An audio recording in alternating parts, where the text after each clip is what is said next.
આપકી અદાલતમાં જગદીશ ટાઇટલર પર આરોપ છે કે પોતાની સ્થિતિ માટે તેઓ મીડિયાને દોષી ઠેરવે છે.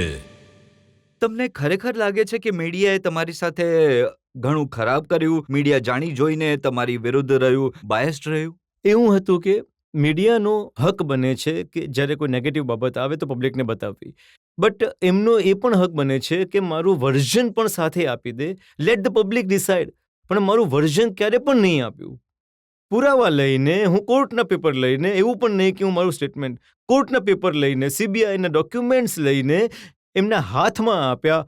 પણ તેમ છતાં જો મારી વાતને ન લખવામાં આવે અને જો મારી વાતને ના કહેવામાં આવે તો શું કહેવું જોઈએ? જ્યારે પણ દેખાડવામાં આવે છે મારી ખબર સાથે 84ના બળતા મકાનો, મરી રહેલા માણસોને સાથે દેખાડે છે.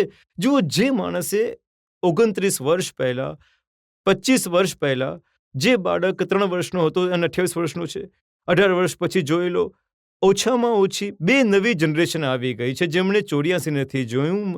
મને શું કરી દીધું કે એ જનરેશનની સામે એક ક્રિમિનલ ઊભો કરી દીધો જેમણે સાંભળ્યું પણ નહીં હોય નામ.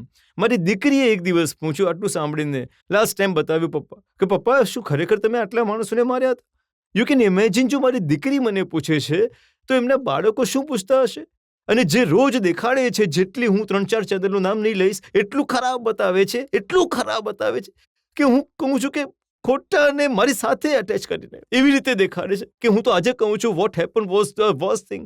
હ્યુમેનિટીમાં આવી રીતે એ હિટલરે કરી હશે એ સમયે, અને અહીં મોદીના સમયે ત્યાં ગુજરાતમાં થઈ હશે. તમે મને અટેચ કરો છો, એ લોકો સાથે કરો જેમણે ખરેખર કર્યું છે. It's a very strange thing. Anyways I have to suffer. એક રેખા હોય છે, કિસ્મતને એક્સેપ્ટ કરો. આવી રીતે જ લાઈફ, આને જ કહેવાય છે. બીજું શું? ઘણા બધા લોકોએ કહ્યું કે જો પ્રેસ કોન્ફરન્સમાં એ પત્રકારે બૂટ ના ફેંક્યો હોત ચિદમ્બરમ પર તો કદાચ આ વાત આટલી ન વધત. બિલકુલ સાચું કહ્યું. આ વાત છે. હું તો કહું છું કે સીબીઆઈએ ઇન્ક્વાયરી કરવી જોઈએ. કોણે ફેંકાવ્યું? એ ટેલિવિઝન વાળો કેવી રીતે આ દિશામાં ઊભો હતો, આ સામે ઊભો નહોતો, અને બૂટના ફોટા લીધા. બીજા television, there are 31 television, electronics, કોઈએ ફોટો નહીં લીધો, બસ એને જ ફોટો લીધો. એ 15 મિનિટ પછી સીડી બનાવીને બધાને વહેંચે છે. એ કોના ફોન આવ્યા એની ફોન લિસ્ટ કાઢવી જોઈએ. કોણ ફોન કરે છે, કોણ પૈસા આપે છે એને, કોણે કરાવડાવ્યો એનાથી. અને પછી ચિદમ્બરમને કેમ નહીં માર્યું? એ છે મારા સાઈડમાં. જ્યોર્જ બુશને લાગ્યું હતું, એના મોઢા પર આવીને લાગ્યું હતું. પ્રેસિડેન્ટ ઓફ કોરિયાને લાગ્યું હતું, એના મોઢા પર આવીને લાગ્યું હતું. આ ઉચકીને સાઈડમાં ફેંકે છે અને બૂટ પહેલેથી ઉતારી રાખે છે, અને ટેલિવિઝન વાળો કવર કરે છે એના બૂટને પહેલાથી, અને એના જ કેમેરામાં આ બૂટ કેમ આવી જાય છે? Why not? there are 19 electronic media was where there. એક પણ નહીં લીધા ફોટો, એને જ લઈ લીધા. ખબર નહીં, કોઈ 300 લોકોએ, મને નામ પણ નહીં યાદ હોય. મારે તો જાણકારી જોઈએ છે કે માલિક કોણ છે એનો, કોણે કરાવડાવ્યું. આની અંદર પણ ઘણી મોટું કાવતરું નીકળશે કોંગ્રેસ પાર્ટીના વિરુદ્ધ. તમને આમાં પણ કાવતરું લાગી રહ્યું છે? બિલકુલ કાવતરું જ છે. નહીં તો એ બૂટ ઉતારીને પહેલાથી રાખે છે. અચ્છા, એ સાંભળ્યું છે કે બીટ પણ નહોતું.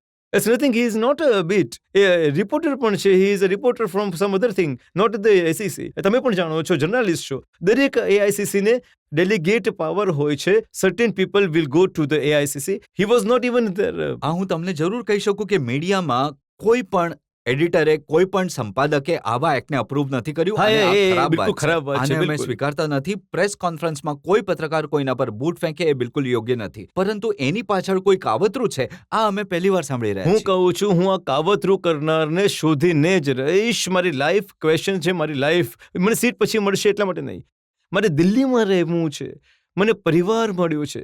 મારી શાળામાં હજારો છોકરાઓ છોકરીઓ ભણે છે. શું તમે કલ્પના કરી શકો કે તેઓ આવી છાપ ઊભી કરશે મારા ઉપર? સામાન્ય રીતે તો એવું કરવામાં આવે છે કે જો તમને ટિકિટ ન મળે તો તમારી વાઈફને ટિકિટ આપી દે, છોકરાને ટિકિટ આપી દે. તો આવી કોઈ ઓફર મળી તો તમને? એ કોંગ્રેસ વર્કર શું કરશે જો હું ફેમિલીને જ લઈને આપી દઉં તો? તો એ તો કોંગ્રેસ વર્કર શું કરશે જો પોતાનો જીવ આપે છે પાર્ટી માટે? That is the stand I have taken in my life.